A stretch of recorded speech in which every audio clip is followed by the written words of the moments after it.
Ong Bak niyo filimi ya mbere mu gihugu cya Thailand yamamaye cyane kandi ibiye byose. Ibi tugiye kuvugira aha twabikuye ku rubuga rwa Rotten Tomato, MIDB na Thai Box Office. Ong Bak ni filimi yakozwe mu mwaka wa 2003 ikorwa ikoresheje budget ya $1,100,000.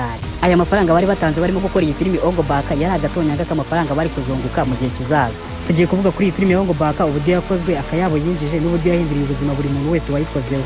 Ubundi iyi Ong Bak ivuga ku nkuru y'umusore Tingi ukorera mu cyaro ahangaha muri Thailand. Icyo cyaro kiba kirimo abaturage baba bafite stati bita Ong Bak baba bizera kibarinda. Umunsi umwe yaza kuza umunyabyaha w'umugangster akiba umutwe w'iyi Ong Bak. Abaturage bo muri iki cyaro nta yandi mahitamo baba basigaranye isibye kohereza umusore wabo Tingi uba ari n'umuhanga cyane muri tekinike ya Muay Thai. Uyu Tingi aba agomba kuzabanza guca kuri mubyara we Hamurera kugira ngo azamufashe gushaka uwo munyabyaha muri uwo mujyi. Mbere yuko dukomeza n'iyi nkuru ya Ong Bak hari ibintu byagiye bibera kuri set yayo bitangaje. Ikintu cya mbere gitangaje kinarenze ku buryo niyo abaproducer bo muri Amerika batekereje Thailand bumva iyi filimi nuko nta CGI, visual effect cyangwa imigozi byigeze bikoreshwa muri iyi filimi. Ziriya scene zose z'imirwano wabonaga muri iyi filimi zabaga ari izanyazo practically. Kugira ngo mvu uburyo bino bintu birenze, ubundi iyo bagiye gushutinga scene zo kurwana abakinnyi babambika imigozi kugira ngo bataza kubikomerekeramo. Akenshi ubusanga n'abakinnyi b'imena batazi kurwana ku buryo bifashisha CGI cyangwa aba standmen kugira ngo baze kubakirira izo role. Ariko kuri Ong Bak umukinnyi wayo w'imena ariwe Tony Jaa yarazi kurwana n'ubundi mu buzima busanzwe. Ibi byatumye bafata amashusho yabo mu buryo bworoshye nubwo byari bifite risk ko bashobora kubikomerekeramo. Iriya scene yamamaye cyane muri iyi filimi ya Ong Bak aho Tingi na Hamurera barimo kwirukanganwa n'amatagi bayishutinze muri one take.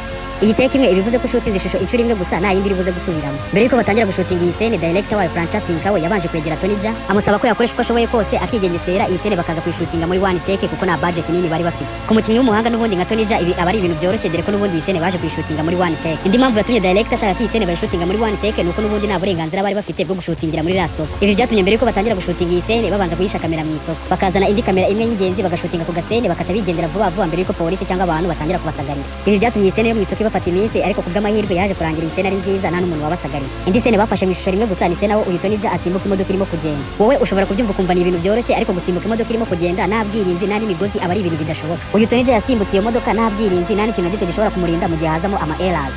Bakimara gushutinga iyi scene, director wayo Francha Pinkawe yasabye uyu Tony Jaa ati uramutse ugize ikibazo iyi filimi yose yahita ihagarara. Gusa ikintu tutakubwiye nuko uyu Tony Jaa guhera mu bwana bwiwe yakoze yiga martial arts. Mbere yuko anatangira gukina iyi filimi ya Ong Bak, uyu mudirector yamubonye ari muri gym abona ibintu uyu mugabo arimo gukora aravuga ngo uyu muntu akwiye kuba ari muri filimi.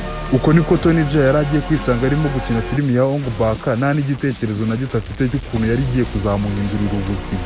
Nubwo scene nyinshi uyu Tony Jaa yazikoraga muri take imwe, ari scene zaje kubagora ku buryo banakoraga take 50 zose. Ziriya scene aho Tony Jaa yasimbukaga ashaka gukubita umuntu amavi, ziriya scene zabatwaraga amateke menshi ku buryo bashoboraga no kugera muri 50.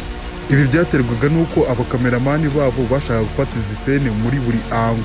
Nimba waranarebye iyi filimi ya Ong Bak warabibonye ko ari igihe yasimbukaga agiye gukubita umuntu amavi bagasa nkaho bakoze agakati kugira ngo berekane indi angle.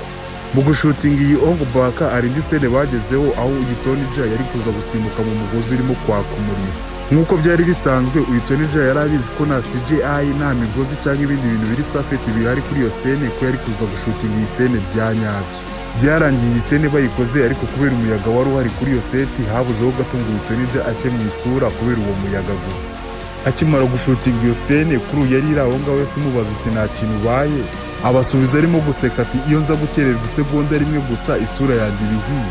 Iyi filimi Ong Bak nimba waranayirebye wabonye ko imirwano ibirimo akenshi uba ubona wagira ngo ni iya nyayo. Ibi byaterwaga nuko abafigire hafi ya bose bari muri iyi filimi bari bazi kurwana bya nyabyo, bazi martial arts. Ibi byatumaga scene zo kurwana zigaragara nk'iza nyazo no kuzishutinga ukagira ngo abantu barimo kurwana bya nyabyo. Gusa ibi nabyo byari bigiye kubakoraho kuko dore ari stand uyu Tony Jaa asimbuka agakubita umuntu amavi mu gatuza. Uyu mufigira se yikubita hasi abura ubwenge mu gihe cy'amasegonda make kuko uyu Tony Jaa yari amukubise ivi rya nyaryo. Gusa ku bw'amahirwe uyu mufigira yaje kubyuka ahita anajyanwa kwa muganga. Uyu mudirector nawe yasugumaniye ishoti kuko yari yayikunze kandi yari iya nyayo koko. Ikindi kintu cyari gitangaje, uriya mutwe wa Ong Bak Tinga ajya gushaka mu mujyi wari uremereye ku rwego rudasanzwe dore ko wapimaga ibiro 30. Muri iyi filimi baba bavuga ko uriya mutwe wa Ong Bak uba ukozwe mu ibumba kandi uriya mutwe wari ukozwe mu cyuma cya nyacyo. Ibi byanatumye bakora amariteke menshi kuri scene zerekanaga uyu mutwe wa Ong Bak. Ntabwo wavuga kuri iyi filimi ya Ong Bak igice cya mbere ngo wibagirwe igice cyayo cya kabiri n'icya gatatu nabyo byakozwe ku rwego rudasanzwe. Mbere yuko tuvuga amafaranga iki gice cya mbere cya Ong Bak cyinjije kikimara gusohoka cyarakunzwe cyane ku buryo abafana base bashaka kabiri na gatatu byacyo. Gusa igitangaje, igice cya kabiri cya Ong Bak kigisohoka cyaje nta hantu na hato gihuriye n'igice cya mbere. Cyaje kivuga mu nkuru za kera zo muri Thailand, nta hantu na hato gifite gihuriye n'igice cya mbere. Kubera izina rikomeye cyane uyu Tony Jaa yari yarungutse kuri iyi Ong Bak igice cya mbere, yaje no kuri kino gice cya kabiri ari director. Gusa mu gihe bari barimo gushutinga iyi filimi, uyu Tony Jaa yaje kugira stress nyinshi n'amafaranga aramushirana, ku buryo yaje guhunga production y'iyi filimi yose ikamubura mu gihe cy'amezi abiri. Uyu Tony Jaa yari yagiye mu kigo cy'ababudisme, yagiye kwitekerezaho kugira ngo aruhuke mu mutwe. Akimara gufata agatege nibwo yaje kugaruka kugira ngo iyi filimi bayirangize. Gusa habuzeho gatoya bari bagiye kuzana undi director kugira ngo akomeze iyi filimi. Nimba wararebye Ong Bak igice cya kabiri warabonye ko mu bice byayo bya nyuma isa naho yihuta igiye kurangira. Ibi byaterwaga nuko crew yayo yashakaga kuyirangiza vuba vuba kuko n'ubundi director wayo Tony Jaa yari yarabuze. Gusa n'ubundi kubw'amahirwe yaje kuboneka bituma zino scene bazirangiza neza. Zimwe muri scene zagoranye cyane muri Ong Bak igice cya kabiri ni iriya mirwano iri hejuru y'inzovu. Ziriya scene zarabagoye ku buryo banakoraga amateke menshi kugira ngo bataza kurakaza zino nzovu zikaba zanabagirira nabi. Izi filimi za Ong Bak zose zaragiye zirakundwa ku buryo n'igice cya mbere cyinjije miliyoni 25 z'amadolari. Nk'uko twatangiye tubivuga, iki gice cya mbere cyakoreshejwe budget ya miliyoni 1,100,000 by'amadolari. Ubwo urumva ko ayo bashoboye yikubye hafi inshuro 25 zose. Sibyo gusa dore ko buri muntu wese wakoze kuri iyi filimi yarajyanye icyamamare keretse uriya mukinnyi wayo w'ibanze Tony Jaa. Uyu Tony Jaa yarajyanye icyamamare ku rwego rudasanzwe ku buryo abaproducer bo muri Hollywood bamuhamagaraga bamubaza uburyo yakoze ziriya kandi ziwe nta safi kinini afite. Aha ni nawe yatangiye kubona amahirwe yo gukora izindi filimi ziri international. Kugeza ubu uyu Tony Jaa afite umutungo ubarirwa muri miliyoni 20 z'amadolari. Ni nawe mukinnyi wa mbere uhenze mu gihugu cya Thailand kumukinisha muri filimi yawe. Ibi byose ku musore wabyirutse nta kintu na gito yifitiye, ariko azi tekinike ya martial arts. Kubera uburyo Tony Jaa yakozwe ku rwego rudasanzwe, kugeza ubu asigaye agaragara muri filimi zo mu Bushinwa, muri Amerika ndetse n'ibindi bihugu byo muri Aziya. Izi filimi zose kandi agenda zikuramo akayabo, dore ko ari mu bakinnyi bishyurwa amafaranga menshi kugira ngo agaragare muri filimi yawe. Turagushimiye cyane ko twabonye muri kino